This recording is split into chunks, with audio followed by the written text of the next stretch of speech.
Polisi masih terlihat setengah hati dalam pengungkapan ini. Sampai hari ini Jampitsus tidak ditetapkan sebagai tersangka. Bahkan pada saat memberikan keterangan pers, pihak Polri mengatakan bahwa KP itu dulu punya Jampitsus. Berarti kan kalau dulu, berarti hari ini siapa punya kan gitu loh. Nah, kita khawatir ini. Ini penuh dengan kepentingan politik Jokowi. Dalam rangka suksesi 2029. Ngerinya bagaimana Febri mendesain sebuah proses hukum yang tiba-tiba orang yang dikorbankan. Kedua orang ini nggak ada masalah.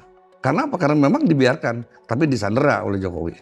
Setelah ini muncul ke permukaan, harusnya nggak boleh dong penegak hukum. Bahan dia yang nangani, kemudian bertemu dengan orang yang dicurigai, kan nggak boleh sebetulnya.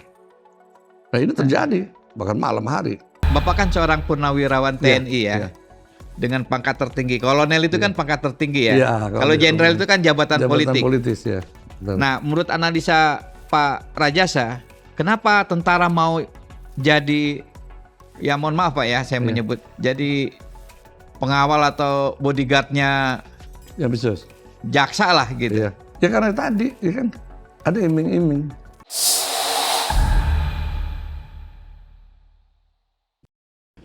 Bismillahirrahmanirrahim. Assalamualaikum warahmatullahi wabarakatuh. Kawan-kawan pemirsa Obor Rakyat, hari ini gedung Kejaksaan Agung runtuh terkena gempa bumi berkekuatan 9 skala Richter. Secara fisik, bangunan Kejaksaan Agung masih berdiri sebetulnya. Tapi bata demi bata, marwah penegak hukum itu rata dengan tanah. Penyebabnya diduga kuat polisi menyita aset milik Jampitsus Febri Adriansyah. Nilainya luar biasa. Beredar di media 450 miliar, ada 74 kilogram batangan emas. Saya belum pernah melihat batangan emas sebanyak itu. Dan ada miliaran uang, baik dalam dolar Amerika, dolar Singapura maupun rupiah. Untuk membahas peristiwa itu, kita akan melihat dari angle lain. Sebab perkara hukumnya biarkan saja dilakukan oleh para aparat penegak hukum. Sudah hadir di studio Obor Rakyat seorang pengamat intelijen senior, Kolonel TNI Purnawirawan Sri Rahaja. Ya. Pak, terima kasih Pak Sri Rajasa. Terima kasih, saya juga diundang di sini ya. Ini Pak Sri Rajasa ini analisanya selalu mantap. Pak, saya panggil Pak Rajasa ya Pak ya. Siap, terserah aja apa juga. Pak Rajasa, biar santai lah, janganlah. Anda melihat peristiwa semalam itu seperti apa? Dalam konteks penegakan hukum, saya mendukung langkah Polri dalam pemberantasan korupsi ya.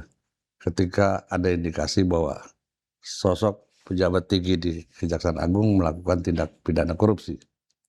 Cuma persoalan sekarang ya kan, polisi masih terlihat setengah hati dalam pengungkapan ini. Sampai hari ini Jampitsus tidak ditetapkan sebagai tersangka. Bahkan pada saat memberikan keterangan pers, pihak Polri mengatakan bahwa KP itu dulu punya Jampitsus. Berarti kan kalau dulu, berarti hari ini siapa punya kan gitu loh. Nah, kita khawatir ini. Nah, tapi untuk kekhawatiran ini kita harus mendorong publik mengawal proses ini hingga terungkap benar-benar. Karena ini adalah persoalan besar di mana saya yakin ada keterlibatan banyak pihak. Satu itu, kedua, ya kan, kenapa saat ini Polri langsung menohok jantung Kejaksaan Agung dalam hal ini Jampitsus? Karena ini peristiwa sudah lama. Setahun sebelumnya, tahun 2000, itu pernah juga dimata-matai oleh Densus. Tapi yang terjadi akhirnya konflik kan, tidak sempat penggeledahan. Artinya gini, dulu juga sudah ada informasi yang didapat polisi tentang dugaan korupsi yang dilakukan Jampitsus berarti kan. Tetapi baru kali ini. Kenapa baru kali ini? Nah ini persoalannya.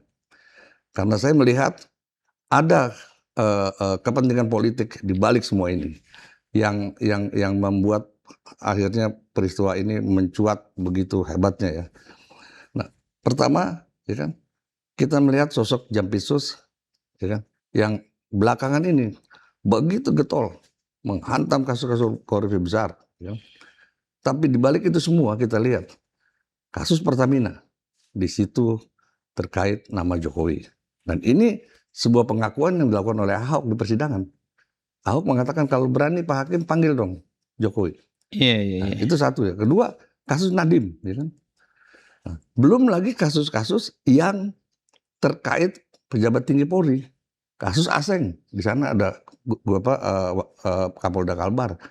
Kasus Samintan, ada Karyoto di situ, ya kan? Nah, ini membuat keresahan bagi mereka-mereka yang selama ini kasusnya diangkat oleh Febri dengan begitu gamblangnya. Nah, namun demikian kita melihat bahwa ada perubahan orientasi loyalitas Febri saat ini. Tidak lagi kepada Jokowi, tapi kepada Presiden. Hal ini kita lihat Ke kedekatan Prabowo berarti ya sekarang. kepada Prabowo. Hal ini kita lihat adanya kedekatan Jampitsus dengan siapa Hasim Hadi-Kusumo, ya kan?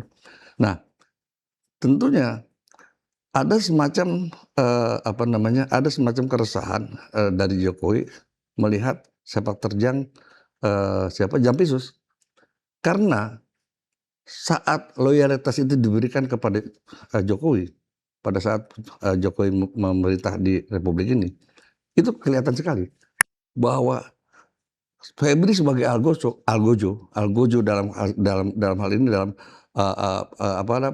memenuhi pesanan Jokowi dalam rangka melakukan penegakan hukum dalam tanda kutip ya, itu luar biasa. Seperti misalnya dalam kasus Asabri dan Jiwasraya, itu sangat terlihat sekali begitu sadisnya Febri hanya untuk memenuhi kepentingan syahwat politiknya Jokowi dalam rangka merebut Golkar. Karena di situ di Asabri ada Erlangga yang memanfaatkan uang Asabri. Di Jiwasraya ada Bakri yang juga memanfaatkan uangnya Jiwasraya. Nah, siapa Bakri, siapa Erlangga, kan kita lihat bahwa dia adalah petinggi Golkar. Nah, semua ini dalam rangka Jokowi merebut Partai Golkar. Ketika dan ternyata, itu. ya, ternyata berhasil. Walaupun awalnya ambisinya dia mau jadi ketua Golkar, tapi juga karena rame dia mundur masuk Bahlil. Nah, ini melihat sepak terjang Febri pada masa lalu, tentunya ini kan menjadi kekhawatiran buat Jokowi. Sekarang loyalitasnya kepada Presiden Prabowo, tentunya ketika nanti ada pesanan konteks penegakan hukum tanda kutip ya, dia akan melakukan hal seperti itu. Nah, ini kekhawatiran. Kedua, jangan sampai Febri menduduki posisi Jaksa Agung, karena Febri sudah dipanggil oleh Presiden dalam konteks ini. Nah, tentunya ini ancaman nih, kerawanan yang harus diamputasi di tengah jalan. Oke. Ya. Artinya bisa saya simpulkan Pak Rajasa bahwa terlepas dari bukti-bukti yang begitu banyak, begitu kuat, tapi langkah polisi ini merupakan pesanan dari Jokowi. Oh, jelas.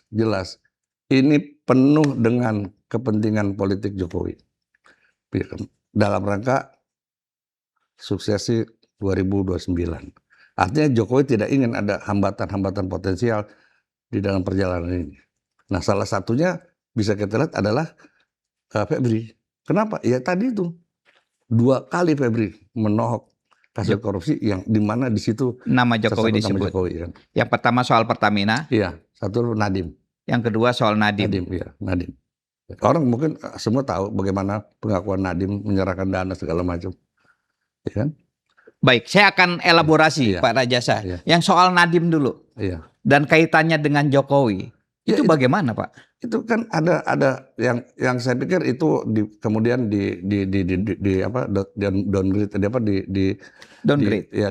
dijatuhkan. Karena ada keterangan Nadiem bahwa dia juga sempat menyerahkan uang. Ada keterangan Nadiem? Iya. Nah, kemudian kita lihat bagaimana proses Nadiem menjadi menteri PK ya kan pada saat masa Jokowi. Nah, itu pun juga ada kedekatan ya kan. Bahkan perencanaan itu dilakukan Nadiem sebelum dia jadi menteri. Berarti ada koordinasi dengan presiden. Kan? Dengan Google dan lain-lain. Iya. Nah, dari situ terlihat bahwa kasus Nadiem syarat dengan kepentingan Jokowi dan adanya dugaan keterlibatan Jokowi dalam masalah korupsi itu. Nah, ini bukan buat Jokowi ini bukan sekedar saya pikir ini persoalan sangat luar biasa buat Jokowi ya, karena ini akan terbawa terus.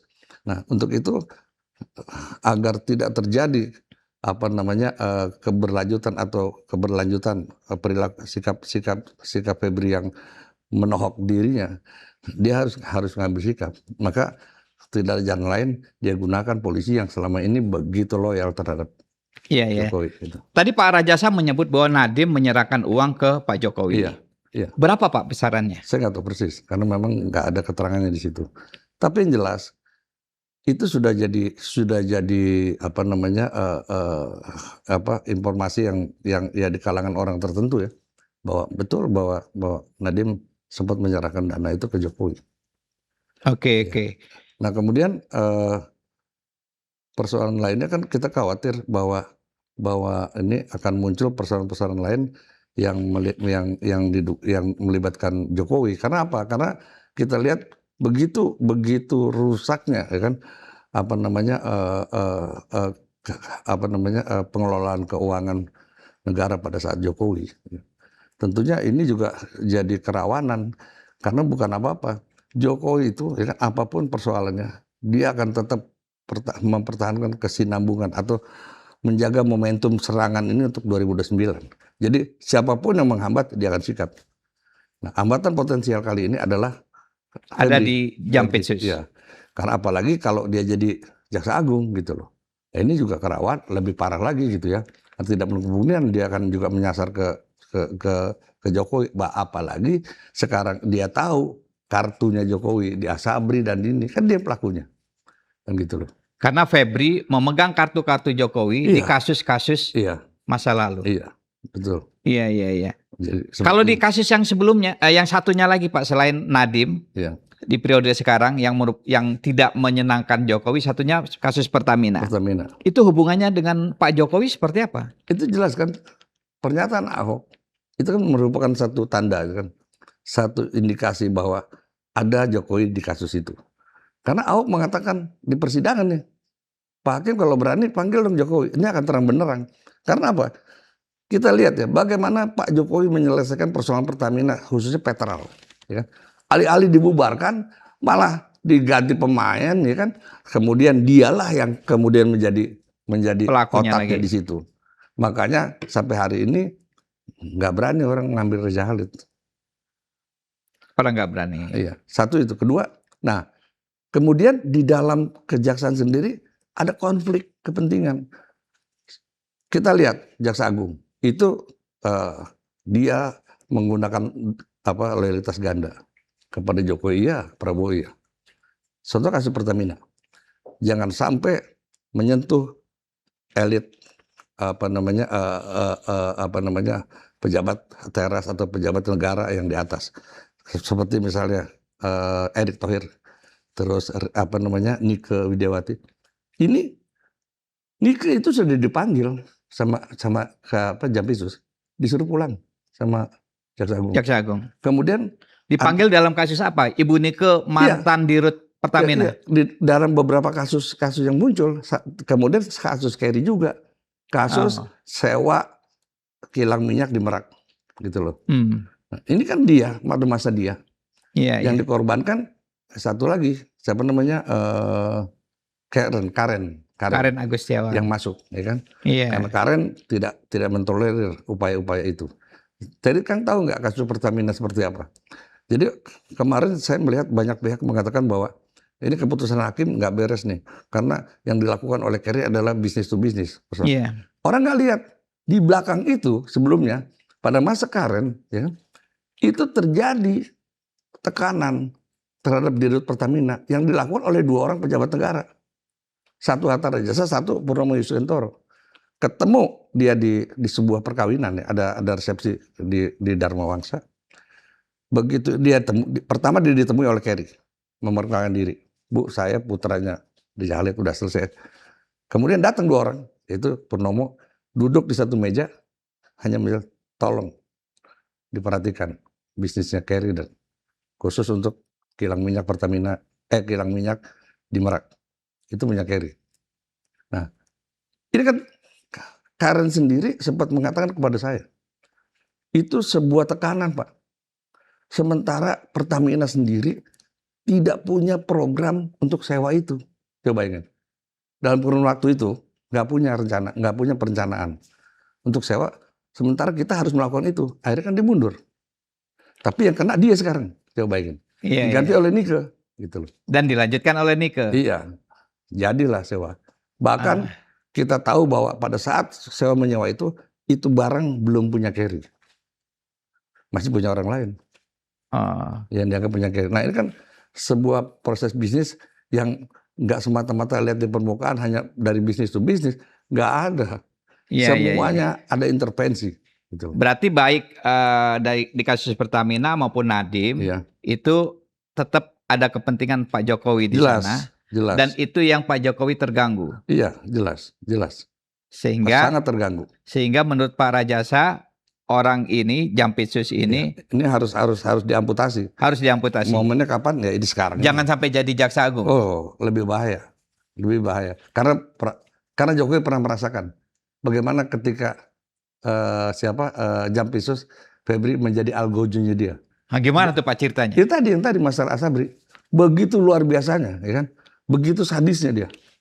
Ya, memang Febri diangkat Jampitsus di era Pak Jokowi. Iya, betul. Dan menurut Pak Rajasa, waktu itu belum Febri, waktu kasus Jiwasraya kemarin. Dia masih dirdik kalau nggak salah. Tapi dia yang diserahkan tanggung jawab. Nah, dia lakukan itu. Dia lakukan. Artinya permintaan Jokowi. Artinya ada kepentingan politik di sana. Dalam rangka merebut Golkar, sikat Asabri dengan mengorbankan orang-orang yang sebenarnya tidak ada masalah. Jadi kasus Asabri itu, di belakangnya ada kepentingan politik Pak Jokowi untuk merebut Golkar. Iya. Kenapa? Karena yang menggunakan dana Asabri adalah Erlangga, ketua Golkar. Erlangga Hartanto. Iya. Kemudian di Jiwasraya yang menggunakan dana Jiwasraya ada Bakri, pembina Golkar. Abu Rizal Bakri. Iya. Disitulah dia mainkan, ya kan, upaya penegakan hukum dan tanda kutip. Tapi ngerinya bagaimana Febri mendesain sebuah proses hukum yang tiba-tiba orang yang dikorbankan. Kedua orang ini nggak ada masalah. Karena apa? Karena memang dibiarkan, tapi disandera oleh Jokowi. Gitu loh. Kedua orang ini maksudnya Erlangga dan Ican. Dan Bakri. Tidak bersalah. Bukan tidak bersalah, artinya gini.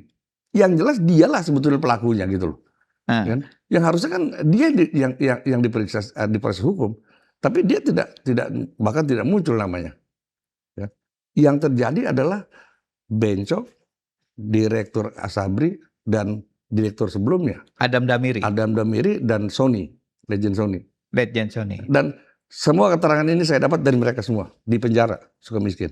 Jadi Pak Rajasa bertemu dengan para terpidana kasus Asabri, Beni Cokro alias Bencok, Pak Adam Damiri, Legend kalau tidak salah, Maijen, yang terus Legend Sony, Letnan Jenderal Sony. Ini kan terpidana kasus Asabri. Dan ini semua kena hukuman berat-berat loh.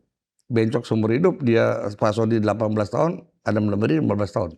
Bapak bertemu di Sukamiskin. Apa cerita mereka ke Bapak? Tadi yang saya ceritakan tadi, bahwa pada saat Menteri BUMN-nya Erick Thohir berusaha untuk mengembalikan problem keuangan di Asabri, di Jiwasraya. Nah, untuk itu dia minta bantuan dengan seseorang, direktur PT pihak swasta, yang dianggap mampu untuk menanggulangi lah persoalan keuangan ternyata dia nggak mampu. Nah, orang ini minta tolong Bencok karena dianggap punya aset dan segala. Bencok membantu, sedang dalam proses, tapi tiba-tiba ditangkap. Bencok sendiri nggak pernah ngerti bagaimana sih persoalan hukumnya bisa saya yang kena, sampai Bencok bilang begitu. Ini Febri ngaco nih. Nah, kemudian dengan segala cara lah, ya kan, akhirnya Bencok jadi terpidana dengan hukuman seumur hidup. Nah, ini satu persoalan. Dan kemudian semua asetnya Bencok disita. Disita. Bahkan menurut keterangan Bencok bahwa aset yang disita itu jauh melebihi apa yang dituduhkan kepada dia. Angka yang dituduhkan pada dia dalam kasus ini. Udah jauh melebihi. Nah ternyata kemarin polisi mengungkap ada kok aset-aset Bencok di situ. Ada aset kasus-kasus Asabri dengan Jiwasraya. Itu kan persoalannya di situ. Artinya apa? Digelapkan. Oh, jadi Iya. ada aset-aset Beni Cokro Iya. yang disita kemarin oleh polisi Iya, di jadi- tempat Iya, betul. yang disebut Iya. Jampitsus itu. Iya. Makanya polisi menyebutkan ini terkait dengan persoalan Jiwasraya Asabri dan Asabri. Wah, saya dengar gitu, wah gila bener ternyata. Bener. Itu berarti punya Beni Bencok. Cokro. Iya, karena dua-duanya kan Bencok. Di Iya, Asabri iya. juga dia. Saya ingat Beni Cokro menjadi terdakwa di kasus Asabri dan Asabri, juga terdakwa di kasus Jiwasraya. Jiwasraya. Kenapa dia ada di situ? Karena dia diminta untuk membantu. Bahkan Pak Sony sampai nangis dia mengatakan, saya malu sama Bencok. Pada selama ini kekurangan dana di Asabri itu dia yang tanggulangi dulu. Coba ingat selama ini. Nah sekarang ketika dia mencoba membantu untuk menyehatkan, malah dia kena. Dengan segala cara ya kan. Sampai dibuat kenapa dia harus dihukum seumur hidup supaya dia nggak bisa berbuat apa-apa. Bahkan adiknya juga kena. Adiknya Bencok. Seumur hidup juga. Nah ini satu persoalan hukum di mana begitu hebatnya ya Jokowi ya untuk memenuhi syahwat kekuasaannya, dia sampai berani untuk mengambil tindakan seperti itu. Ini kan bukan satu hal yang ini sangat kalau menurut saya ini juga menjadi hal yang harus dipikirkan oleh Presiden Prabowo gitu ya. Saya ingin tanyakan apa niat Jokowi membuka itu kedua perusahaan itu terhadap Golkar tuh, apa keinginan Jokowi terhadap Golkar? Kan kita tahu bahwa Jokowi ingin menguasai Golkar. Itu bisa dijadikan kendaraan dia kalau nanti dia untuk 3 periode atau kalau sampai dia selesai jadi presiden maka ada backup. Jadi dia menyingkirkan Airlangga dan Abu Rizal Bakri dengan kasus Asabri dan Jiwasraya dengan harapan Pak Jokowi bisa menguasai Golkar. Iya, ternyata bisa. Kan dia nggak jadi ketua umum. Dia memang tidak jadi, rencananya memang dia mau jadi. Awalnya pengen jadi ketua umum. Tapi kan kemudian dia taruh kaki tangannya anteknya dia, Bahlil. Yang notabene bahwa orang Golkar udah gerah juga sama Bahlil. Karena dia itu adalah perpanjangan tangan Jokowi. Oh, tapi saya ulangin Pak. Awalnya itu Pak Jokowi yang mau jadi ketua umum. Pak Jokowi yang jadi ketua Golkar. Kenapa nggak berhasil? Ya karena dapat tekanan kan dari publik dan kader-kader Golkar. Nah, kemudian disoronglah Bahlil. Akhirnya jadi juga. Artinya apa? Iya. Upaya Jokowi cukup berhasil. Tapi itu saya ingat memang. Jadi waktu itu Pak Airlangga habis diperiksa di Gedung Bundar. Iyalah, habis sudah. Setelah diperiksa, maksudnya beliau diperiksa di Gedung Bundar. Pada periode itu kemudian tiba-tiba Pak Airlangga mengumumkan mengundurkan diri. Jadi dari ketua umum Partai Golkar. Saya ingat betul itu. Karena memang bargainingnya itu. Kalau enggak mundur, tersangka. Iya. Ya selesai lah. Di Asabri, kasus Asabri. Asabri dan kasus itu. Minyak goreng. Iya, 2 itu. Iya. Nah ini kan satu sejarah kelam dalam penegakan hukum ya. Di mana kekuasaan begitu mengintervensi. Akhirnya kita lihat bahwa publik hilang kepercayaan publik terhadap penegakan hukum. Nah makanya saya lihat sepak terjang Jokowi ini bukan sekedar meruntuhkan kepercayaan publik terhadap hukum, tapi sudah melakukan pembelahan terhadap bangsa ini. Bangsa ini terbelah, ya kan? Karena akibat penegakan hukum. Karena manuver politiknya Jokowi. Saya melihat kasus ijazah palsu juga sama. Membuat bangsa ini jadi terbelah sampai hari ini. Iya.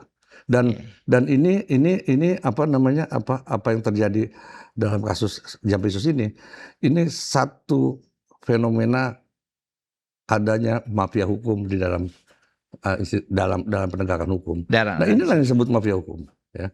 Karena konflik antara penegakan hukum yang didasarkan oleh Konflik kepentingan. sandera ya, tersandera. Nah, konflik antara polisi dengan kejaksaan ini nggak main-main. Ini harus presiden turun tangan.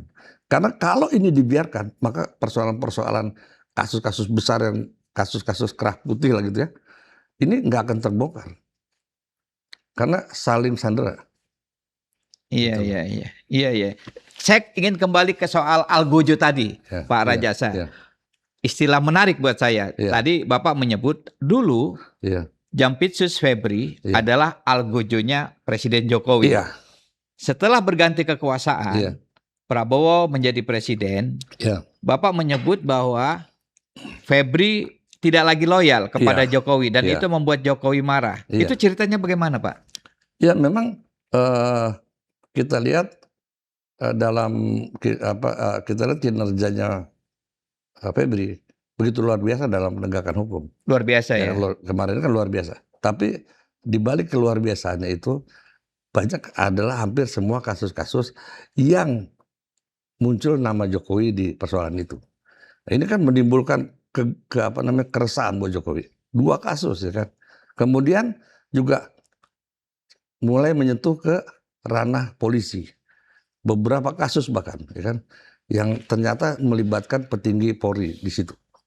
Nah, langkah berani Febri ini karena ada relasi kekuasaan kan. Nggak mungkin dia berani seperti ini. Kan? Prabowo. Itu pasti, apapun persoalan. Nah kemudian, polisi berani mengambil langkah menghantam Febri. Karena ada backup kekuasaan. Siapa? Ya itu Jokowi. Udah pasti itu. Di dalam setiap operasi-operasi seperti ini, tidak mungkin Pak. Tidak ada keterlibatan kekuasaan yang lebih tinggi. Nggak mungkin. Nggak akan. Jadi hari ini Iya.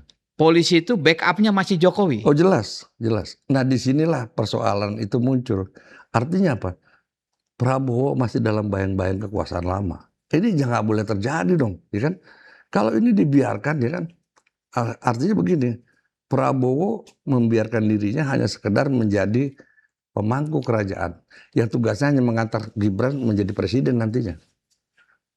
Ya, nah ini nggak boleh terjadi. Bagaimana ceritanya kalau ini dibiarkan? Terus Gibran jadi mungkin marah kali seluruh rakyat. Iya. Gitu loh. Selain soal gangguan terhadap nama Jokowi atau kepentingan Jokowi, ada info saya dengar Pak Rajasa. Mungkin mudah-mudahan Anda mendengar juga bahwa ini Jokowi terganggu karena logistiknya untuk 2029 mulai terpotong gara-gara Febri. Jelas lah. Kalau misalnya gini, kalau misalnya sumber-sumber logistik ini dari bisnis hitam ini, ya kan, yang kemudian dipangkas oleh Febri, ini kan kerawanan buat, karena sementara ini kita lihat loyalitas yang dibangun oleh Jokowi itu atas dasar luxury atau diberikan kemewahan orang untuk bisa loyal sama Jokowi. Nah, ketika ini terpangkas, ini kerawanan buat Jokowi. Termasuk bagaimana Satgas PKH, ya kan, di bawah pimpinan Febri menyikat sekian banyak lahan yang notabene adalah milik para oligarki. Ya. Nah, salah satunya kita lihat ada Musimas, ada satu lagi apa? Wilmar ini langganan setia pendukung dana Jokowi, gitu loh. Dan disikat oleh Jampitsus. Iya, coba ya kemarin. Bahkan akan beberapa kasus lagi yang akan melibatkan Wilmar, gitu loh. Kemarin udah berapa triliun diambil kan? Iya, total 13 triliun dari mana-mana itu kan. Ya. Nah, ini kan pasti menimbulkan keresahan karena kalau kita lihat ya, kekuatan Jokowi hanya di situ, di logistik, nggak ada lagi. Logistik habis, hilang loyalitas. Nggak ada loyalitas ideologis apa, nggak ada. Cuma itu aja. Orang diberikan luxury sedemikian rupa yang dia tidak pernah berpikir dalam hidupnya dia akan seperti itu. Coba bayangin. Semuanya. Bahkan mungkin Jokowi sudah dijadikan berhala baru buat mereka. Setelah orang ada berpikir, oh kalau bukan Jokowi kita nggak bisa jadi apa-apa nih. Kacau nggak? Iya. Cara berpikir kayak begitu. Iya. Ini yang terjadi. Makanya ketika yang katakan tadi Kang Ardi bahwa ada logistik yang terganggu, itu benar, udah pasti. Tambang pun juga disikat, ya kan? Nah kita lihat kalau kita bicara ada aliran dana atau mungkin ada indikasi di belakang ada Kapolri, pasti juga ke sana juga, ya kan? Iya, iya, iya, iya. Pasti ke sana juga karena antara polisi dengan Parcok ini dengan Jokowi udah setali 3 uang. Iya, Apapun iya, iya. persoalan, ya kan? Iya, iya. Parcok adalah salah satu kekuatan Jokowi Jokowi. hari ini. Iya, Karena Kapolri masih iya dipimpin masih oleh iya, Pak Pak Sigit Sigit. yang adalah orang kepercayaan Iya. Pak Jokowi. Iya, betul. Itu benar kalau memang. Tapi Jaksa Agung juga kan diangkat oleh Pak Jokowi. Ya, sampai hari jelas. Kenapa Jaksa Agung tidak diganti-ganti? Karena ini pesanan Jokowi, gitu loh. Karena Jaksa Agung lah yang bisa mampu mengkanter, ya kan, kepentingan-kepentingan Jokowi yang terkait masalah kasus korupsi. Ya, kayak kasus Pertamina kan bukannya Febri. Febri yang ngangkat, tapi Jaksa Agung yang gerah. Seperti Nike Widiawati dipanggil sempat. Dia sakit setelah sembuh langsung dipanggil. Tapi enggak, setelah baru mau diwawancara langsung disuruh keluar. Pesanan Jaksa Agung. Jaksa Agung. Erick Thohir juga begitu. Bahkan Erick Thohir itu udah kasat mata itu keterlibatan Boy Thohir dalam kasus Pertamina. Tahu kan? Belum, gimana tuh? Nah, keterlibatannya? keterlibatannya di dalam satu kasus tadi fasilitas pembelian solar subsidi. Itu Boy Thohir. Boy Thohir dan ya ada beberapa perusahaan, salah satu Boy Thohir. Itu kerugian negaranya juga cukup besar. Sampai ratusan miliar. Kenapa? Dia mendapat kemudahan membeli di bawah harga subsidi, coba ini. Oh. Ini kan korupsi kan? Iya, iya, iya. Tidak mungkin kalau bukan adiknya Erick. Menteri Menteri BUMN, ya Iya, nggak iya. mungkin. Maka dari itu langsung ada pertemuan antara Jaksa Agung dengan Erick Thohir malam hari, coba ini. Ada pertemuan Jaksa Agung dengan Erick Thohir. Iya, setelah ini muncul ke permukaan, harusnya nggak boleh dong penegak hukum, bahkan dia yang nangani kemudian bertemu dengan orang yang dicurigai, kan nggak boleh sebetulnya. Nah ini terjadi bahkan malam hari. Iya, iya, iya. Nah sementara direktur Pertaminanya bidang apa itu kan ditangkap, yang membawa distribusi solar ini. Iya, iya, iya. Sementara si pembelinya yang mendapat menikmati nggak ditangkap sama sekali. Cuma satu pihak yang ditangkap. Iya. Harusnya kedua belah pihak. Oh jelas lah, karena Iya, ada kerugian negara di situ. Iya, iya, iya, iya, iya. Ratusan miliar juga itu, gila banget. Memang ya begitulah. Nah, kita bisa lihat bagaimana peran Jaksa Agung terhadap Jokowi. Jadi sesungguhnya yang terjadi di kejaksaan itu memang sangat tidak solid. Kita bisa lihat di sini ada orangnya Jam Intel, ada orangnya Jampisus, ada orangnya Jaksa Agung. Contoh misalnya gini, Kejaksaan Tinggi Jakarta itu bukan orang Jampisus, itu orangnya Jaksa Agung. Itu begitu. Kejaksaan mana? Oh itu orang Jam Intel. Coba ingat. Seperti itu. Kalau institusi hukum tidak solid, kita bisa bayangin seperti apa jadinya. Oh ini hukum. Menarik. Ini menarik. Jadi kan ada Jaksa Agung, iya. Ada Jampitsus, iya. Yang kuat lagi Jam Intel lah. Kalau iya, Jam Pidum dan Jam Datun itu inilah ya kan penegakan hukum biasa lah ya. Jamil, Bitmil itu juga. Nah, jadi tiga ini Jaksa Agung, Jampitsus, dan Jam Intel ini nggak solid. Nggak solid. Bahkan Jaksa Agung kemana kiblatnya? Lebih kepada Jam Intel. Bukan. Ini masih ke Jokowi atau? Oh jelas masih ke Jokowi. Jaksa Agung masih ke Jokowi, bukan Prabowo. Bukan. Maka itu dia bisa dipertahankan. Padahal waktu itu jauh-jauh hari sudah ada rencana, makanya dipanggil Febri pada saat itu. Tapi ternyata tidak jadi. Febri sudah dipanggil oleh Presiden. Oh. Loh. Iya, ini kan satu kalau dipanggil indikasinya bahwa akan dipanggil secara langsung. Iya. Tanpa didampingi oleh Jaksa Agung. Tanpa. Apa isi pembicaraannya? Ya tadi. Artinya suruh persiapan lah, begini kan gitu. Artinya sasarannya tetap bahwa lo siap-siap nanti ganti ini. Nah, tapi sampai hari ini tidak ada pergantian. Begitu kuatnya Jaksa Agung. Kenapa? Ya itu tadi kembali lagi bahwa Jaksa Agung pegang kartunya Jokowi dan dia berhasil menunjukkan loyalitasnya yang luar biasa kepada Jokowi. Termasuk salah satu tadi itu, ya kan, mengkriminalisasi Erlangga segala macam. Nah, bayangin sampai Jaksa Agung tidak berani menangkap Sylvester yang notabene adalah kaki tangannya termolnya Jokowi. Itu kan satu indikasi juga, ya kan? Bayangin coba. Iya. Kalau ditanya, saya pernah waktu itu orang kejaksaan tanya, kenapa Sylvester nggak berani? Belum ada petunjuk, Pak. Petunjuk siapa? petunjuk hukum, udah jelas saya bilang. Kan Iya, kacau iya, tuh iya. kalau udah begitu. Itu Iya, aja salah satu. Artinya bahwa apa yang saya sampaikan ini semua terkonfirmasi dengan terkonfirmasi fakta, ya. iya. Iya, iya, Saya iya. bisa bayangin. Tapi di balik semua, makanya saya bilang Jaksa Agung janganlah selalu menerapkan standar ganda dalam penegakan hukum. Terhadap Prof. Suryo kencang benar dia, ya kan? Bahkan saya bilang apa yang disampaikan Jaksa Agung selama ini, dia selalu mengatakan saya tidak butuh jaksa pintar, tapi jaksa yang loyal. Saya nggak butuh jaksa yang begini, tapi begini. Ternyata benar, dia nggak butuh jaksa pintar, tapi jaksa yang bodoh semua di dalam menerapkan pasal aja untuk Roy Suryo dan ini. Itu udah nggak benar. Terjadi apa namanya pencemaran nama baik. Jadi sekarang dalam kasus ijazah palsu, ijazahnya nggak ada dan itu nggak ada loh. Dan kemudian kenapa kejaksaan bisa menerima itu menjadi P21 kalau dokumennya nggak lengkap? Itu satu. Kedua, ya, pemalsuan dokumen Elektronik. elektronik. Dokumennya nggak ada. Emang Jokowi ijazahnya dari pakai elektronik enggak juga. Ini kan ternyata memang apa yang disampaikan Jaksa Agung bahwa saya tidak butuh jaksa pintar, ya benar, ini jaksanya tolol benar, gitu loh. Iya, iya. Kenapa Prabowo nggak berani ganti Jaksa Agung? Nah itu dia kan persoalannya. Kan saya melihat bahwa satu hal mungkin justru mereka benar-benar satu frekuensi, sama-sama punya sifat authoritarian personality di dalam dirinya. Nah ini klop nih, gitu loh. Jadi buat Prabowo, satu itu. Kedua, saya pikir ada deal-deal yang dilakukan Prabowo terhadap Jokowi. Iya, Buat iya, Prabowo yang penting gue jadi presiden lah, gitu. iya, iya, iya, Lu gue amankan. iya, Ya, iya, kita iya. lihat orang bilang ya bahwa ini sekarang terjadi keretakan antara hubungan Prabowo dengan Gibran karena Gibran nggak pernah diberikan porsi kegiatan yang ini. Iya memang iya agar Gibran itu tidak blunder. Kalau diberi kegiatan-kegiatan yang sedikit ruwet, terjadi blunder.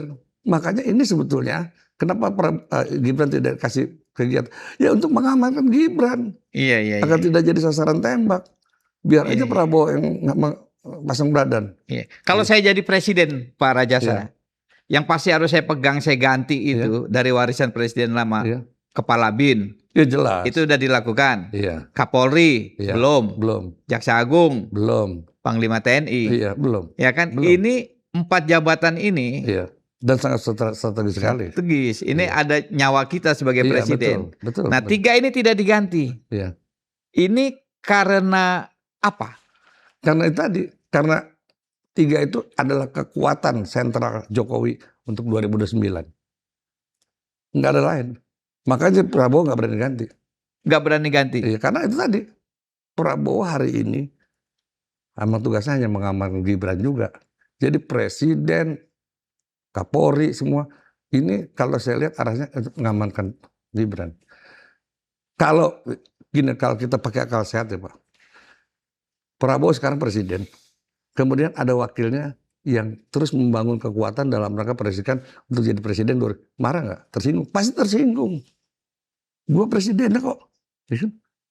Nggak boleh dong dia melangkahi. Atau secara etika aja politik udah nggak ada. Kemudian Jokowi keliling sana sini, ya kan? Dalam rangka membangun basis massa. Itu udah kelihatan sekali. Tapi buat Prabowo nggak masalah. Tidak ada langkah Prabowo sedikit pun. Kalau saya jadi presiden saya tersinggung. Asli tersinggung. Artinya apa? Loh, saya sebagai pemegang kekuasaan tertinggi di bidang pemerintahan dan kekuasaan negara kok dibegituin gitu. Nah ini kan sebetulnya kalau kita mau cermatin, oh iya, ternyata memang betul. Jadi jangan harap orang kita bukannya harap sulit untuk bisa dipercaya ketika ada orang mengatakan bahwa ini terjadi perpecahan. Nggak ada. Nggak sama sekali. Kalau memang terjadi keretakan dia sikat tuh Kapolri, dia ganti tuh Agus, Panglima TNI, benar. Jadi memang gimana? Ini memang satu dilema ya yang mungkin tidak terjadi di negara lain gitu loh. Seperti ini. Bahkan bagaimana Jokowi merongrong kekuasaan Prabowo dengan beberapa kasus yang muncul, nggak ada. Bahkan kasus WOS saja saya yang tanggung. Sampai seperti itu kan? Kata Prabowo. Iya, luar biasa. Ya. Artinya apa?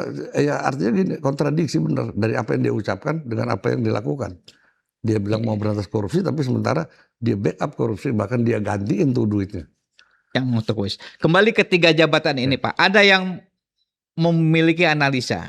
Iya. Pak Prabowo sampai hari ini tidak mengganti Jaksa Agung, Kapolri, Iya. Panglima TNI, Iya. karena tersandra. Ya memang betul kalau itu jelas ya kan. Ada hal-hal yang menjadi kunci buat mereka terhadap Prabowo. Itu memang betul. Cuman persoalan sekarang ya kan bukan cuma persoalan sandera aja. Sebetulnya kalau kita lihat perilakunya Prabowo itu, orang kadang-kadang Prabowo suka ngambil sikap yang kontroversial. Kalau melihat gini, oke gue tersandera, tapi gue akan ambil langkah untuk ngantem lo. Nah ini tidak terjadi. Kenapa? Karena satu frekuensi, udah itu aja. Oh, tapi tersandranya betul itu. Iya. Karena beliau pernah jadi Menhan. Persis. Dan tentu banyak proyek-proyek di sana udah kan. Udah jelas lah. Dan kasus korupsi di sana berapa kali muncul, ya kan? Pada saat di Menhan. Banyak yang analisa itu masalahnya. Iya, itu kalau menurut saya, ya kan, memang oke lah dia jadi presiden dengan tersandra. Tapi melihat sikap Prabowo yang sering meledak-meledak seperti itu, dia akan abaikan tuh. Dia sikat benar, dia balas Jokowi. Oh, harusnya begitu ya. Iya, tapi ini tidak, ya kan? Artinya dia nikmati dengan tersandra, ya kan? Kemudian tadi dia tuh sebetulnya satu frekuensi dengan Jokowi, otoriter, gitu loh. Iya. Jadi sebetulnya hubungan dia sama Jokowi gak ada problem. Bahkan buat Prabowo yang penting gue udah jadi presiden kok. Gitu. Iya. Nah ini sebetulnya bukan juga masalahnya gini, bukan juga Prabowo terjangkit Stockholm Syndrome, ya kan? Enggak juga. Tadinya saya pikir seperti itu, antara yang disandera dengan yang menyandera ini terjadi apa namanya? Hubungan emosional. Iya. Enggak juga, memang hubungan emosional terjadi karena itu tadi sama-sama otoriter, gitu loh. Iya. Kembali ke soal Jampitsus Febri. Iya. Kalau posisi Jaksa Agung terhadap kasus Febri ini bagaimana, Pak Rajasa? Ya kita lihat aja, tidak ada statement sedikit pun dari Jaksa Agung, ya nggak tahu kalau hari ini ya, terhadap kasus ini atau sikap protes terhadap tindakan Polri yang langsung menggeledah ya. Dan paling tidak kalau dalam konteks operasi seperti ini yang disasar adalah petinggi kejaksaan, ada koordinasi antara Kapolri dengan Jaksa Agung. Ini ada koordinasi nggak? Saya yakin nggak. Nggak ada ya kelihatannya. Bahkan mungkin udah sama-sama tahu, lu sikat dah. Karena ini kan sama-sama di bawah kepentingan Jokowi nih, kan? Iya. Dan sebetulnya Jaksa Agung tidak happy dengan Febri. Nggak happy. Nggak happy. Karena beberapa kali dianggap melangkahi, ya, Iya. kekuasaan Jaksa Agung. Bahkan 2 kali aja dalam kasus Pertamina 2 kali, ya kan? Dia pangkas tuh proses hukumnya. Iya. Kalau itu saya dapat informasi valid, Pak Rajasa. Iya. Jadi suatu hari, dan ini bisa ditanyakan ke Pak Prabowo atau ke Teddy. Iya. Suatu hari Jaksa Agung mengirim nama Febri untuk diangkat menjadi wakil Jaksa Agung. Oh iya, itu benar. Itu benar kan? Iya benar. Itu dibuang ke atas. Iya, tapi dibuang. Dibuang ke atas. Iya, itu tidak betul. lagi. Iya. Benar ya itu. Benar. Kemudian Jampitsus dipanggil oleh Prabowo. Iya. Tanpa didampingi oleh Jaksa Agung. Iya. Nah, saya dapat langsung dari itu benar. Tangan kanannya Febri lah. Iya. Ya kan? Itu benar. Benar itu itu sangat benar sekali. Artinya bagaimana membuang Febri, tapi publik tidak melihat merasa terbuang gitu loh. Dibuang ke atas. Naik seperti promosi, cuma tidak punya kewenangan. Nggak punya kewenangan sebagai wakil Jaksa Agung. Karena gini, ini semuanya konflik antara Jaksa Agung dengan Febri. Tahu kenapa? Ini persoalannya apa? Gimana tuh Pak? Ya tadi itu perebut rente. Di samping ada persoalan-persoalan yang dianggap melangkahi, kemudian ada persoalannya. Jadi Jaksa Agung curiga, ini jangan-jangan yang dapat banyak dia nih daripada gua. Kan keterlaluan tuh, bajingan kan, mata duitan banget udah penegak hukum seperti ini. Jaksa Agung ini. Iya, dua-duanya juga mungkin, gitu loh. Saya nggak habis pikir gitu ya. Ada cara berpikir seorang petinggi penegak hukum yang seperti itu. dan bisa dapat informasi langsung. Jadi kecurigaan ini mulai muncul di samping Febri dianggap melangkahi. Padahal kan ketika ini sudah dalam proses penyidikan, kewenangannya ada di jaksa penyidik kan, bukan lagi jaksa agung. Tapi ketika orang dipanggil ya demi kepentingan penyidikan. Tapi ternyata banyak jaksa agung gerah. Jadi memang jaksa agung harus diganti. Oh, jadi banyak penyidikan yang dilakukan oleh Febri Ya. diintervensi oleh jaksa agung. Iya, coba bayangin. Ini orangnya Jokowi, Iya. ini orangnya Jokowi, Iya. jangan Iya. gitu kira-kira. Iya, termasuk Nike, Direktur Pertamina. Sudah dipanggil oleh Febri. Dan pelakunya kan sebetulnya dia, Nike itu. Kenapa jadi Karen yang ditangkap? Iya, Coba bayangin, ya kan? Iya. Iya, supaya Karen ditekan nggak bersuara. Tapi dia sempat ngomong sama saya, Karen kok. Dia merasa ditekan sebagai Direktur Pertamina terkait masalah sewa itu. Yang nekan siapa? 2 orang itu. Ya kan? Kemudian begitu dipanggil, belum ditanya, udah suruh pulang. Kedua masalah Erick Thohir juga. Iya. Diselesaikan seperti itu kan sebetulnya memalukan sekali. Nggak ada etikanya sama sekali itu. Nah, persoalan-persoalan seperti ini terus menjadi terakumulasi ya. Nah, sehingga hubungan jaksa agung dengan Febri itu saling lirik sebenarnya. Jadi Dan hubungan antara iya. jaksa agung sama Febri. Iya, makanya ketika Febri diperlakukan seperti ini, tidak menutup kemungkinan jaksa agung tutup mata, terserah lu deh, ya kan? Karena artinya tutup mata, udah gua nggak mau tahu, sikat aja. Kan gitu. Tapi kan Febri juga punya pegang kartunya jaksa agung pasti kan? Udah jelas lah, Febri itu kalau boleh dibilang ATM-nya jaksa agung. Febri ATM-nya jaksa agung? Iya. Gimana ceritanya tuh Pak Rajasa? Ya sekarang kita lihat aja. Siapa sih yang nggak kenal jaksa agung ini, ya kan? Banyak kasus yang ujung-ujungnya nggak bisa jentuh dia. Banyak. Misalnya? Loh iya, satu kasus Pinangki, jaksa Pinangki. Oke. Ya, itu juga kasus kebakaran. Ya. Gedung. Iya, kasus kebakaran. Itu kan seharusnya jaksa agung bertanggung jawab. Ya. Dan banyak lagi kasus-kasus lain. Ya. Bagaimana orang nggak akan berpikir dapat apa dia dari Erick Thohir? Dan itu sudah jadi rahasia umum. Ketika dia bertemu di malam hari, ya, dengan jaksa agung. Iya, itu sesuatu yang melanggar etika, gitu loh. Nah, dari persoalan-persoalan seperti itu, dan kemudian juga kan saya bilang tadi bahwa ada kecurigaan jaksa agung, jangan-jangan Jampisus dapatnya lebih banyak dari gue nih, gitu loh. Itu kan satu indikasi juga. Dan itu saya dapatkan juga dari orang dalam. Sehingga Febri merasa, atau mungkin karena jaksa agung tahu kalau Febri serakah gitu ya, wah kacau juga nih orang gitu. Nah, itu mulai menjadi persoalan yang menumpuk. Di samping dianggap melangkahi kewenangan jaksa agung juga itu. Makanya kedekatan dia sama justru lebih dekat kepada Jamintel. Iya. Saya juga mendengar ada selain jaksa agung ya Pak. Iya. Kan ini ada kandidat jaksa agung. Iya. Ada Febri. Iya. Yang menurut informasi yang saya dapat terafiliasi dengan Prabowo dan Hasim dan Safri. Iya. Oh iya benar Safri. Iya kan, Pak Safri Samsudin. Ada Reda Mantovani. Iya. Yang terafiliasi dengan saudaranya yaitu Dasko, Sufmi Dasko. Kalau ini bagaimana ini? Ya kalau begini saya bilang, kalau ya manusiawi lah. Kalau misalnya Dasko mendukung Reda karena itu adalah adik ipar gitu ya. Saya pikir itu sangat manusiawi lah ya. Yang penting dia tidak melakukan langkah-langkah yang dianggap mencederai proses meritokrasi kan gitu. Nah, sementara Jampisus juga ada kedekatan gitu ya. Cuma kedekatan ini tetap tidak bisa berbuat banyak ketika jaksa agungnya masih dipegang oleh Jokowi, itu aja. Jadi nggak akan ada perubahan apa-apa. Coba bisa dibayangin ya, bisa seperti itu. Kekuasaan bayang-bayang apa ya, shadow state atau apalah. Shadow state ya, yang dilakukan, yang diperankan oleh Jokowi kan luar biasa tuh. Saya pikir kenapa Jokowi bisa seperti itu? Ya tadi satu, karena tersandera banyak pejabat tinggi negara yang tersandera. Kedua, oligarki 9 naga masih di tangan dia. Yang sekarang ini terusik.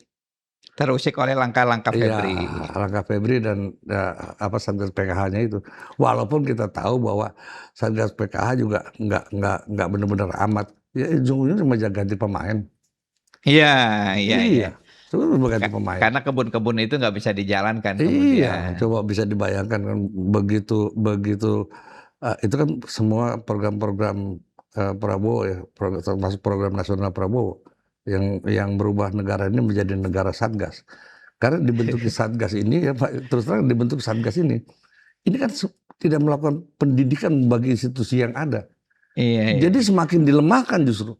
Karena ada Harusnya kan Satgasnya ya. kan beri kewenangan institusi itu kemudian dikuatkan dong. Jangan buat Iya. satgas. Karena buat satgas ini ujung-ujungnya tadi dengan kekuasaan yang ada dia sikat juga. Iya, iya, iya. Ya, satgas tambang, satgas Iya, iya, iya, banyak iya. bener, apalagi di polisi banyak bener. Iya, Nah, iya, iya, iya. nah hal seperti ini sebetulnya membuat justru institusi negara menjadi semakin lemah. Ya, bahkan bisa dikatakan tingkat kepercayaan aparatur negara kepada presiden juga drop. Iya, iya, iya. Kalau musuh-musuh Jampitsus Febri di kepolisian siapa saja Pak ya hari ini ya sebetulnya? Ya hampir semua, tapi yang jelas ya itulah gengnya geng Solo itu, gengnya Kapolri lah. Pak Kapolri, Iya, ada Karyoto di situ. Karyoto, Saya nggak tahu lagi yang mana. Tapi yang jelas ketika menyangkut Kapolri berarti menyangkut orang-orang yang semua. yang di sekitar situ gitu loh. Nah, itu sebabnya rumah Febri semalam sempat dijaga tentara. Itu ceritanya bagaimana Pak? Nah, ini ada yang salah kaprah ya dalam penerapan kerjasama antara Mabes TNI dengan Kejaksaan karena terkait adanya Jampitmil di sana. Iya. Nah, bentuk kerjasamanya artinya tidak pada persoalan pengamanan terhadap Pribadi. pribadi terhadap apa namanya fasilitas pribadi kan gitu. Nah, sekarang pengamanan terhadap kegiatannya dong. Iya, iya, Ya, iya. bukan dalam pengamanan fisik. Iya, iya, iya. Emang kita satpam gitu. Nah, Iya, ini nggak iya. boleh terjadi dan ini harus Panglima TNI tanggung jawab. Nggak bisa enggak. Iya, iya, iya. Karena penantangan kerjasama Setuju antara saya. Panglima TNI dengan Jaksa Agung. Iya, iya. Nah, kalau sampai terjadi hal seperti ini, ya harusnya di mana pengawasan Panglima TNI terhadap pengerahan personil? Bahkan kita lihat hari-hari dijaga tentara tuh kejaksaan, hampir semua kejaksaan kan, Iya, iya, iya. kejaksaan tinggi juga dijaga tentara, Iya, iya, iya. karena koridor hukumnya adalah kerjasama. Sebetulnya bukan itu, sebetulnya kegiatan hukum ya yang dilakukan oleh kejaksaan dan pengungkapan kasus korupsi. Nah itulah yang di backup sebetulnya. Iya, Bukan iya, terus iya. kemudian secara fisik kemudian jadi satpam. Ini salah besar saya pikir. Salah besar. Dijaga hari-hari kok. Sebelumnya juga dijaga. Jadi seharusnya tentara itu tidak boleh menjaga rumah Nggak rumah boleh. Nggak ada urusan apa. Gitu loh. Karena kan nggak berkemungkinan bahwa mereka juga berpotensi melakukan kejahatan korupsi juga. Kejaksaan ini. Yang kita kawal adalah kegiatannya. kejaksaannya. Kegiatannya. Iya, Ketika, kegiatan penegakan hukum yang dilakukan oleh. Nah, betul. Karena sekarang ini kan rawan ya kan. Iya, iya, iya. Terjadi intervensi dari para pelaku-pelaku, dari koruptor-koruptor. Iya, iya. Itu yang dikawal. Jadi misalnya jaksa mau nangkep polisi Nah, atau mau nangkep iya, betul. oligarki, Iya. dikawal oleh tentara itu nggak apa-apa. Iya, nggak apa-apa, gitu loh. Tapi kalau ini, waduh, salah kaprah. Saya cuman mengatakan bahwa Panglima TNI harus bertanggung jawab. Karena ini benar-benar pertaruhan citra tentara. Kasus kemarin itu dipertaruhkan citra tentara. Salah kaprah bener. Kira-kira menurut Bapak kan seorang purnawirawan Iya, TNI ya, iya. dengan pangkat tertinggi. Kolonel itu Iya. kan pangkat tertinggi ya. Iya, Kalau jenderal itu kan jabatan politik. politis ya. Betul. Nah, menurut analisa Pak Rajasa, kenapa tentara mau jadi, ya mohon maaf Pak ya, saya Iya. menyebut jadi pengawal atau bodyguardnya Ya bisa. jaksa lah gitu. Iya. Ya karena tadi, ya kan ada iming-iming, ya. Ada iming-iming. Ada misalnya insentif apa segala macam seperti itu. Nggak mungkin, nggak ada itu. Ada kos yang harus dikeluarkan oleh kejaksaan. Ketika dia mengawal fisik ya kantor kejaksaan apa, pasti ada insentif buat mereka. Nah sebetulnya ini nggak boleh terjadi. Di luar gaji resmi. Iya. Iya. Iya, ini nggak boleh terjadi. Oke. Ya, karena bukan apa-apa ya kan. Tentara memang bukan dilatih untuk itu gitu loh ya. Tentara dilatih untuk membunuh. Ketika nanti terjadi persoalan kematian seseorang karena tentara, salah lagi. Misalnya polisi mau nangkep ditembakin sama tentara kan, iya. waduh. Karena memang tentara sekarang tidak pernah diajarkan PH, anti huru hara, nggak ada. Dulu iya, sekarang nggak ada lagi. Makanya kerawanan sebetulnya menempatkan tentara di posisi-posisi seperti itu. Kayak kemarin, untung aja bisa ini. Kalau enggak kan kacau balau, dihadang polisi kan. Ya itulah. Yang di rumah Jampitsus itu? Di rumah maupun di restoran. Dulu juga begitu.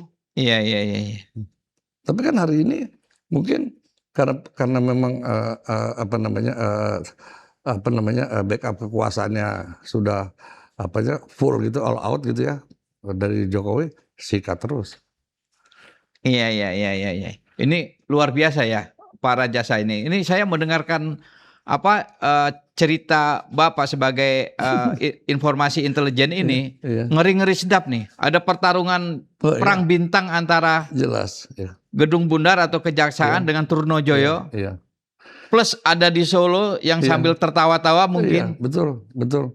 Nah ini tadi bahwa kita sebagai bangsa yang besar ya, masa bisa sih dipecah belah hanya dengan sosok Jokowi gitu ya. Ini kan sangat menjadikan sekali bahwa kita punya sejarah sebagai bangsa pemenang gitu ya.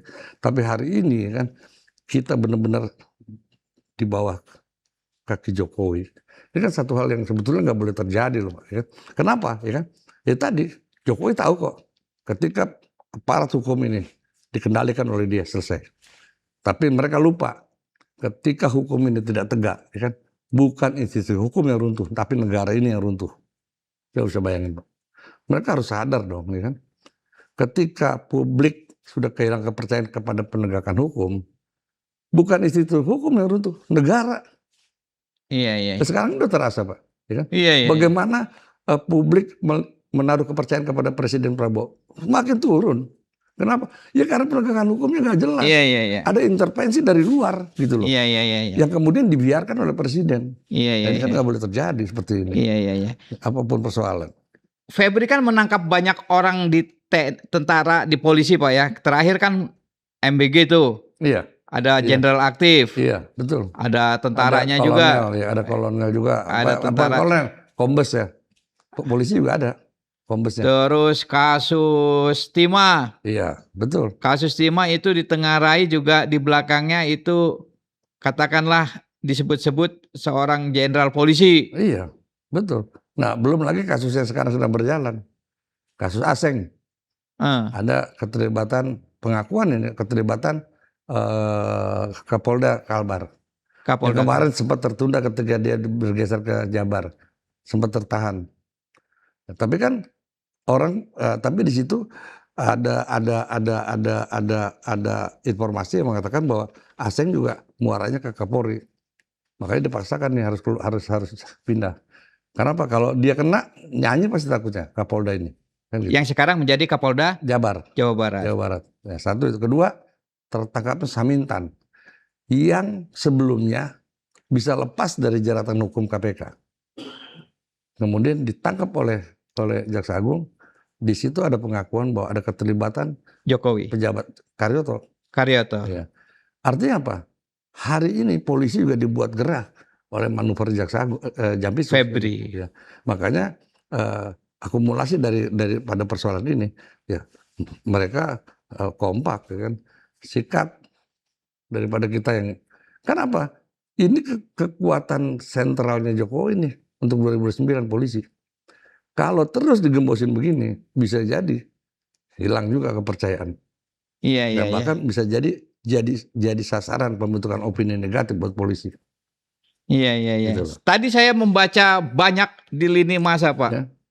Rakyat banyak yang bertepuk tangan sebetulnya. Iya. Jadi bukan soal Febrinya, tapi bahwa saling gigit antara penegak hukum ini. Betul. Karena begini, rakyat berharap dengan konflik ini mereka saling buka. Gitu. Iya. Gitu. Makanya kita harus kawal nih penegakan hukum dilakukan oleh polisi terhadap Febri. Jangan sampai kita biarin, jangan-jangan ini cuma bluffing aja kepada Febri agar dia tunduk gitu loh. Bisa ada kemungkinan ini bluffing dari Jelas. Karena kita lihat sampai hari ini polisi itu tidak tegas dalam proses penyidikan ini.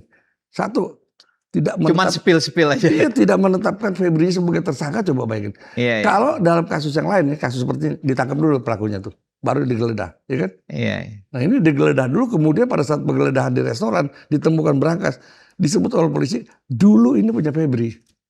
Nah kalau sekarang siapa punya? Ya kan? Nah pernyataan-pernyataan ini kan bersayap, Pak. Ya kan? Untuk memberi ruang kalau nanti ada perdamaian gitu loh. Bisa jadi orang lain nanti yang Jadi supaya berdamai apa? Febri nggak maju jadi jaksa agung? Ya, yang jelasnya satu itu ya kan. Yang kedua, jangan usik-usik lagi, jangan terlalu maju lah gitu kan. Nah ini kan, tapi kan dalam sampai sejauh mana juga Prabowo mendukung langkah Febri ini kan harusnya kan sesuai dengan pernyataan Prabowo bahwa sikat korupsi sampai ke akar-akarnya. Tapi kalau seperti ini yang terjadi ya kan, selesai udah. Nggak akan lagi punya penegakan hukum dalam konteks pemberantasan korupsi bisa berjalan. Iya, iya. Terakhir Pak, kan Pak Rajasa pasti punya insting intelijen yang tajam. Kira-kira ujung dari gempa bumi hari ini nih Pak bagaimana? Perkiraan atau analisa Pak Rajasa? Saya melihatnya pasti akan ada apa namanya negosiasi. Negosiasi dan bargaining ya. Pada akhirnya saya lihat. Kalau misalnya tidak bisa dihambat, karena Febri, ini kasus Febri, dia punya banyak sangkutan kemana-mana. Iya, iya. Ini sebuah kekhawatiran kan. Dia pasti, punya kartu banyak. Udah pasti, jaksa agung dan segala macam. Ya. Nah, saya melihat dihadapkan posisi Febri seperti ini, kalaupun terpaksa ya, tidak bisa dihindari proses hukum, pasti akan ada kemudahan. Atau mungkin diulur-ulur, ya kan, sampai orang lupa.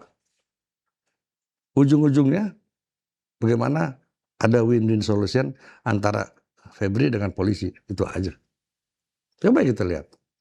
Saya kecurigaan saya ini berdasar. Karena apa? Polisi setengah hati dalam penyidikan. Saya bisa bayangin. Kok dia nggak berani menetapkan sebagai tersangka gitu? Tidak menyebut nama bahkan. Iya, saya bisa dibayangin. Ini kan sebuah kemasan ya, yang kemudian memberi celah kalau nanti ada negosiasi gitu loh. Iya, iya. Akhirnya tidak dia buka apa yang sesungguhnya terjadi. Iya, iya, iya. Kayak gitu. Saya punya keyakinan bahwa ini tidak akan mengungkap seperti apa yang kita harapkan. Iya, mengungkap sampai akar-akarnya kasus korupsi ini. Nggak ada. Iya. Nggak akan.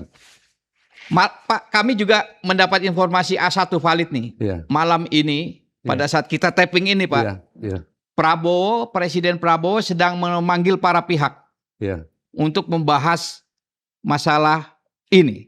Nah, kan itu dia kan. Nah, ya kan? Iya. Banyak yang dipanggil ini. Ada Safri Samsudin, ada Dasko, ada siapa, ya kan? Jaksa Agung juga. Ini pada berkumpul ini. Kapolri juga berkumpul. Dipanggil Prabowo. Iya. Valid nih Pak. Obor Rakyat kan punya intel juga Pak. Ada intel ya kan. Siapa yang masuk ke ruangannya Prabowo kita tahu. Kira-kira, tapi saya nggak tahu pembicaraan di dalam. Nah ini kan makanya bahwa semakin membuat publik ragu untuk melihat kasus Febri ini bisa terungkap sampai ke akar-akarnya. Ngapain mesti dipanggil semuanya kalau ini sudah jelas-jelas kasusnya transparan, ya kan? Dugaan korupsi yang begitu besar, cuci uang ya. Harusnya nggak perlu presiden manggil. Lanjutkan. Tapi ada sesuatu kan. Oke. Nah kenapa ada sesuatu? Ya bisa aja. Dananya Febri itu udah ngalir kemana-mana. Iya, ini berat ini. Iya. Karena kalau saya jadi Jampisus juga saya pegang kartu banyak ini kan. Oh udah jelas, nggak mungkin enggak. Iya. Febri juga termasuk yang licin juga dalam masalah kayak gitu. Pak. Ya kan? Maka dari itu nggak, arti gini, ketika presiden manggil semua pihak terkait kasus ini, ya kan, berarti ada sesuatu. Baik. Harusnya tegas dong presiden. Iya. Apalagi komitmen dia selama ini berantas korupsi sampai ke Antartika. Nah, sekarang kalau begini ceritanya, ya kan, boro-boro Antartika, kan? Sampai ke obor aja enggak. Kawan-kawan pemirsa Obor Rakyat, demikian perbincangan seru kita dengan Kolonel TNI Purnawirawan Sri Rajasa. Beliau pelaku intelijen, sebetulnya beliau juga terhubung dengan nama-nama yang tadi beliau sebut. Nah, ya kan. Kita akhiri, silakan disimpulkan. Tapi kalau kesimpulan saya, persoalan ini kelihatannya belum kelihatan. Bisa jadi betul. negosiasi malam ini mungkin atau besok diputuskan. Wassalamualaikum warahmatullahi wabarakatuh. Waalaikumsalam warahmatullahi wabarakatuh.